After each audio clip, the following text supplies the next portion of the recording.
ప్రస్తుతం breaking news చూస్తున్నాం. నిర్మల్ జిల్లా బైన్సా పట్టణంలో ఈ రోజు ఉదయం జిల్లా ఎస్పీ ప్రవీణ్ కుమార్ ఆదేశాల మేరకు పట్టణ ప్రధాన విధుల గుండా ఏఎస్పీ కిరణ్ ఖరే ఆధ్వర్యంలో ఫ్లాగ్ మార్చ్ నిర్వహించారు. ఏఎస్పీ కిరణ్ ఖరే మాట్లాడుతూ రేపు జరగబోయే శ్రీరామనవమి వేడుకలు రాబోయే పండుగలు దృష్టిలో పెట్టుకొని పట్టణంలో ఎలాంటి అవాంఛనీయ ఘటనలు జరగకుండా శాంతి భద్రతల నేపథ్యంలో ఈ ఫ్లాగ్ మార్చ్ ఉద్దేశం అని తెలిపారు.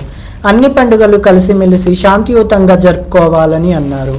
ఏదైనా అసంఘటిత పరిస్థితులు ఎదురైతే ప్రజలు పోలీసులకి సమాచారాన్ని అందించాలన్నారు. ఈ ఫ్లాగ్ మార్చ్ లో సిఐ ప్రవీణ్ కుమార్, పట్టణ ఎస్ఐలు దాదాపు 150 మంది పోలీసు సిబ్బంది పాల్గొన్నారు.